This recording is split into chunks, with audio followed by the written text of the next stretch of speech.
Hello, good morning, friends. I hope you are revising, and yes, a happy new year to all of you. So, I hope you are revising because revision is the key here. Today, we are going to continue our discussion of the directive principles of state policy. So, please be focused. So, in the previous class, we understood the socialist principles and we understood the real motive behind the socialist principles. Mostly, it was economic and social democracy. Today, when we are going to talk about the principles, we're going to talk about Gandhian principles. So, ask yourself this question. Think in your mind that when we see Gandhi, when we imagine Gandhian ideologies or Gandhian principles or ideas of Gandhi, then what comes into your head?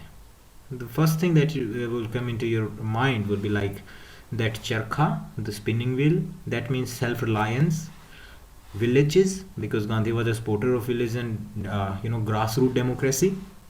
So, and what do you picture as a village? Something that is primitive agriculture. There is animal husbandry, people coming together, helping each other, coming and forming a society or something like that, helping each other, and very basic and simple self-reliance things.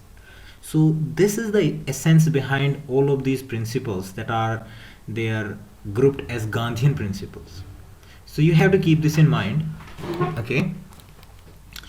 So the first Gandhian principle here is to organize village panchayats and endow them with necessary power and authority to enable them to function as units of self-government. So we, a lot of us live in the villages, and even if you don't live in the villages, you still know about the panchayats. Panchayats are the third tier of Indian government. In the governance system, it's the third tier, and they not TYRE tier, TIER tier. So third system, I would say, and they work for the basic needs of the people on the grassroots level. So these panchayats, where they are coming from, because in the directive principles of state policy, it is said, it is mentioned that the state will organize village panchayats, and not only organize them. You have to understand the meaning of this word. It is not said that the state will make or create village panchayats. It's the word is organize. That means the village panchayats were already there since like long time. All the state has to do is to organize them, give them some kind of legal force, give them some kind of legal status, constitutional status, and endow them with necessary powers.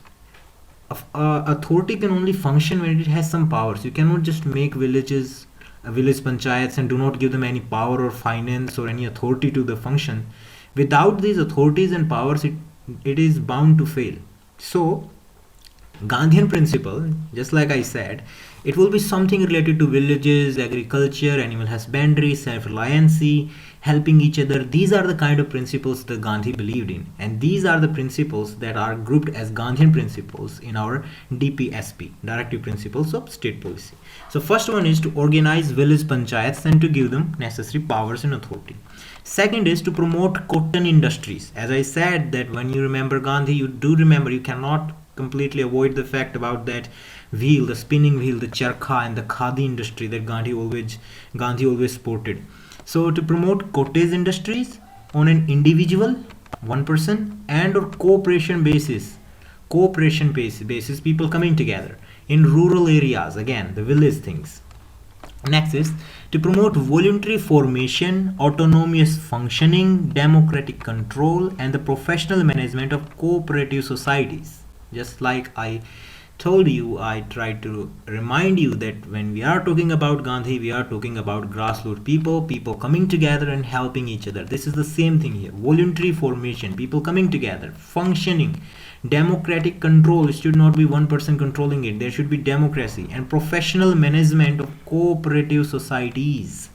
Cooperative, helping each other, those societies. And to promote the educational and economic interest of SCs and STs and other weaker sections of the society, and to protect them from social injustice and exploitation. If you have read about Gandhi, you must be aware of this fact that Gandhi was this person who worked a lot for the upliftment of the downtrodden people, the SCs and STs. And there was a lot of historical reasons why these specific groups were not completely part of the mainstream society. They were kind of isolated, and a lot of injustice was being done to them. So Gandhi always favored their cause. Gandhi always supported them, and he also always he was very vocal about their cause. And our constitution maker, you should remember this, that Gandhi was not part of the Constituent Assembly. He was never the part of the Constituent Assembly, but he was such a figure that his influence was on every one of the constitution framers, and this is one of his principle again.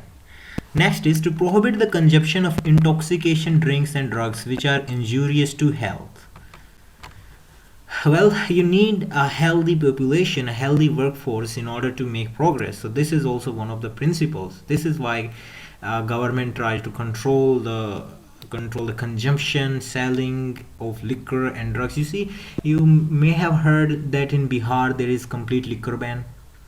Okay, why? Where does the government get that power? This is where the government gets that power, because it is written in the directive principles that the government will prohibit the intoxication of the consumption of the intoxication drugs and drinks, of course. This is where the government gets this power, and then this is how it works. So when the government puts such kind of bans, it is actually working accordingly to the constitution. The next is to prohibit the slaughter of cows, calves, mother milch and draught cattle, and to improve their breeds.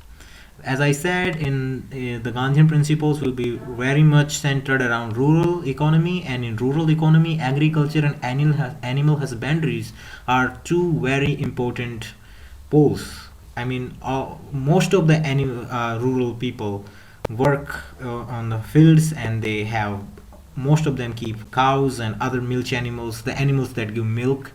So this is also one of the directive principles. You may have heard in the news that a little time before, there was in Uttar Pradesh that there was a ban on the slaughterhouses. This is where the government gets this power. Government cannot just do anything. Its policy is being formed here. Its policy has to be in accordance with these principles. These principles are directives of the policy. They will give the direction to the policy. So to prohibit the slaughter of the cows and calves and their milch and draught cattle, and to improve their breeds. Now you do not have to remember every one of them word by word, but you get to understand the basic line, the basic point behind them, the basic ideas.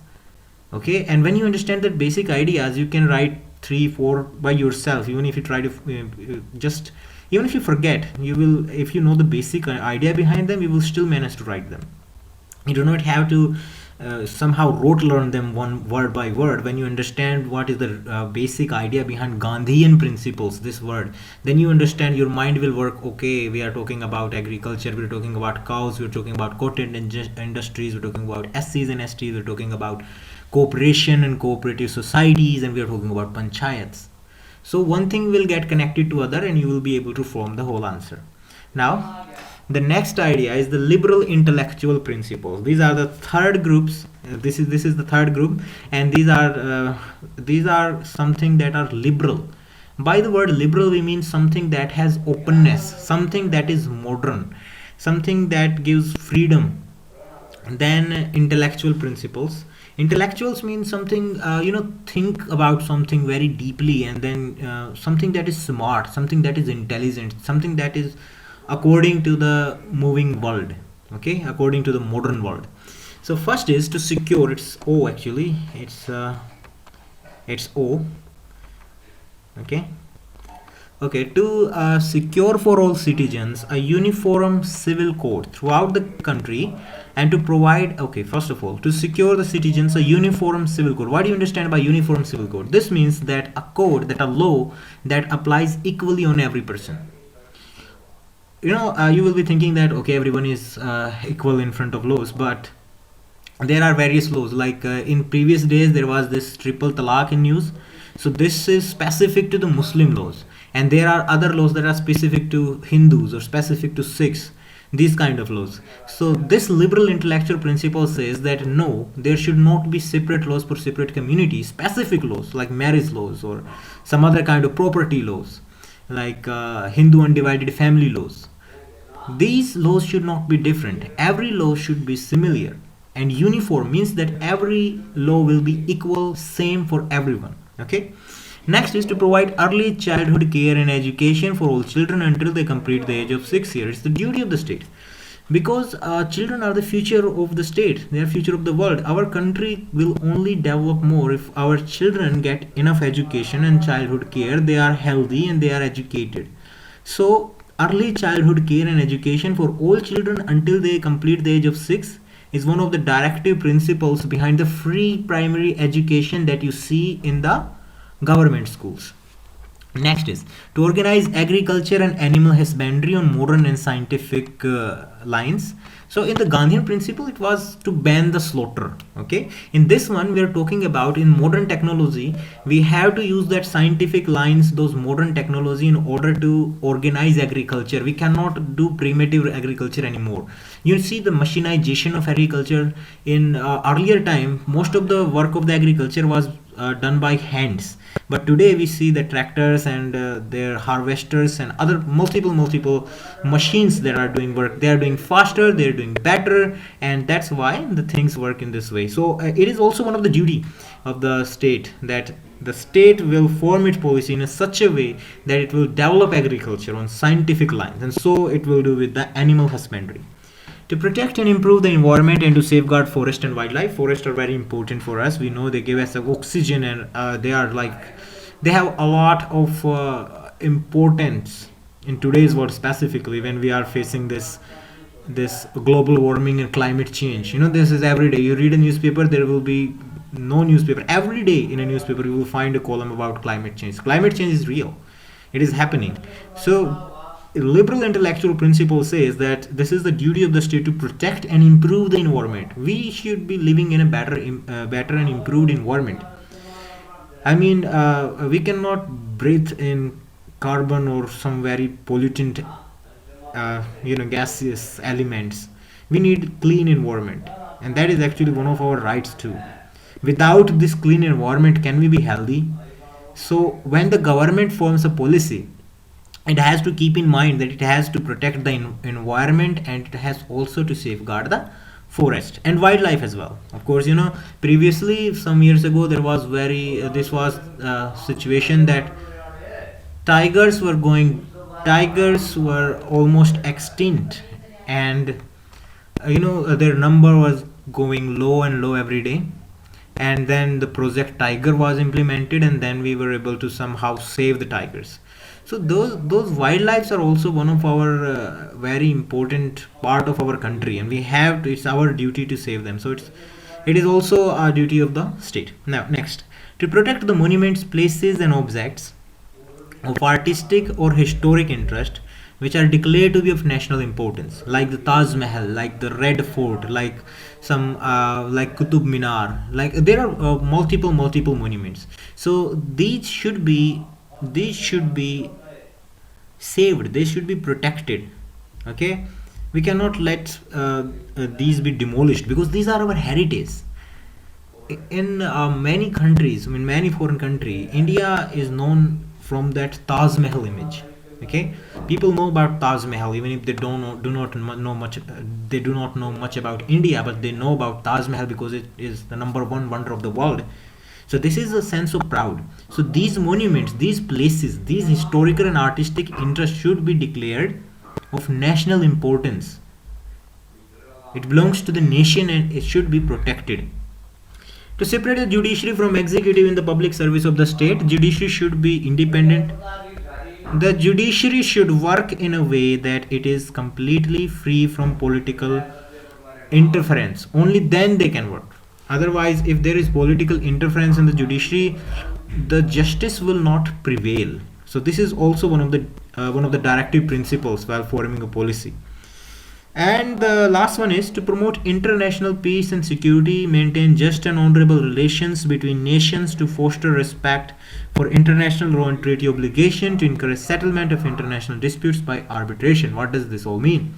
This means that we should form our foreign policies in such a manner that we will promote international peace.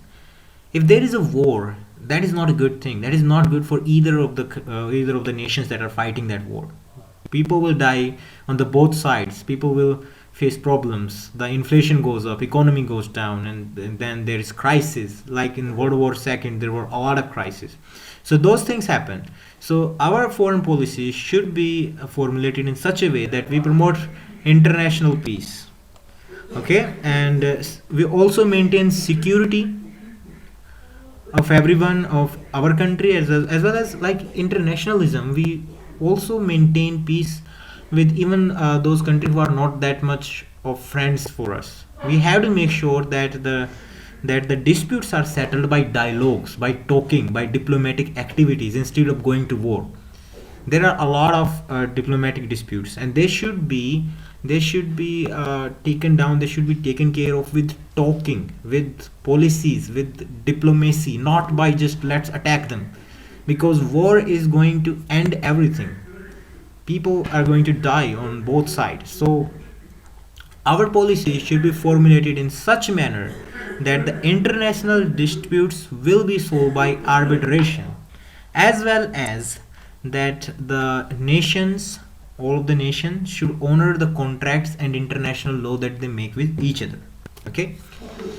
Now we are going to understand the utility. Why are they there, and what do these directive principles actually do? So I think you have understood this already, but we will revise it once. They are like an instrument of instruction or general recommendation addressed to all authority in the Indian Union. Whenever you are forming policy, keep these in mind. They help the court in exercising the power of judicial review. We haven't studied judicial review yet. Judicial review is that whenever the parliament passes a law, it has to be in accordance with the constitution. If it is not in the accordance with the constitution, for example, constitution gives us equality, and if there is a law that denies this equality, so that is not in accordance with the constitution. So people can appeal against it in the courts, and the court, the judiciary, can declare it unconstitutional. So when it is doing this, it is exercising its power of judicial review. So when there is some kind of law that is passed for the favor of, let's say, poor, it's according to the directive principles, but it may not be helpful for other people, and other people go to the courts and they say that this is against constitution and all this and that. So the court can exercise their power with much more clarity. It can see that this law may help the poor, and this is in accordance with the directive principles, and that's why the state is creating this law. So they help the courts. Then they facilitate stability and continuity in domestic and foreign policies in political, economic, and social spheres in spite of changes of the party in power. This is very important. Even in India, not just in India, in other countries too, we see this, that the party in power keeps changing. The government, there is one party forming the government. After 5 years it can be changed, then the next 5 years it can be changed again, but these principles are still there. No matter which party is in power, all of the parties are going to form policies according to these principles. So they create stability. It's not like today there is a party that is doing for working for the welfare. The next day some party comes and it completely rejects all the ideas of welfareism and start increasing tax to some like 100%, some kind of those things. So no, that cannot happen. And like one party today is the government that is trying to make friends with a nation, with any nation, and the next party comes, government changes, and it declares war. No, you cannot do that, because you have to keep these in mind. These provide stability. Next is, they serve as a crucial test for the performance of the government. If the government is not acting in accordance to these principles, that means the government is not actually doing very well. That means the government is failing. So this is a test for the government. Next is, their implementation creates a favorable atmosphere for the full and proper enjoyment of the fundamental rights by the citizens. We have studied fundamental rights in previous classes. So tell me, if there is no right to work, there is no equal payment for equal work, can you exercise all other rights freely? I mean, this is a reality. This is a crude reality. You need to have some kind of monetary gains as well. I mean, if there is no clean environment, think about it, and can you actually exercise your rights, or right to freedom, to move somewhere, to right to education, to become healthy? Can you do that? No, because you need these first. You need clean environment. Okay, so now let's finish the chapter finish this class with this last segment, this is about criticism. So we have learned a lot of good things about the directive principles. Now you have to understand that there is another side of the coin as well. So there is criticism to these as well. First of all, no legal force. These are not justiciable. This means that they are completely voluntary and basic. The government will make policies according to these directives, but it is not bound to do it. If the government doesn't follow these policies, that does not mean that you can go to the court and ask the court to order the government to do it. No, it's completely the will of the government. It may act according to the directive principle, it may not. Then you may be thinking, if it is completely on the in the hands of the government, what they completely, I mean, it's completely on their will, then what's the point of having all this? This means that if the government does not follow this, of course you cannot go to the courts, but after 5 years you can vote the government out. So there is always a pressure on the government that they have to work in the accordance with the directive principles. And this is actually not a backstep, this is a good thing. This is to make the people aware of their power, that hey, you have power, court is not everything, you have power too, you are the voters, you can change the government, they're gonna have to listen to you. Illogically arranged, this means that they are logically arranged, they are not in a sequence like we had the fundamental rights 14, 15, 16, 17. First we have equality, then we have the next one, the freedoms, then we have exploitation, the right of religious freedom, and then the minorities one, and the constitutional remedies. They were in a sequence, but here they are not in sequence. There is one time you are reading about the economic stability, the next thing you are reading about international peace, and the next is you are reading about cow slaughtering prohibition. So they are not logically arranged. You can write this down. The third one is conservative. It is said that they are kind of back looking. The world is moving too fast, and these are like, when we talk about cottage industries and these kind of things, it is said that they are somehow left behind things. The fourth is constitutional conflict. It is possible that a law that adheres to the directive principles of state policy may not adhere to the fundamental rights. In that case, it will become a constitutional conflict. The government will try to push its law through because it wants to do something for the large segment of the poor people. Poor are always in majority, and it tries to do something for the poor, and but this goes against the fundamental rights. So that actually becomes a constitutional conflict. Government is doing good, government is working for the welfare of the people, but it may inflict on someone's fundamental right. So at that time, some kind of constitutional conflict may arise. Now you have to understand one thing. You do not have to go too much deep into criticism, because criticism is not mostly asked, it's rarely asked. All you have to do is remember these utilities. And when we say about Gandhian, you remember. When we say about socialism, socialist principles, you remember the economic and sociality for workers, working class. Gandhian for the farmers, for the agriculturist, for the village panchayats, for rural people. And liberal, something that is modern, like having uniform code, scientific lines and all that, and internationalism. So remember, in these ways, try to connect these things and do revise. And I hope that you learned something from this class, and I'll see you in the next class. Thank you.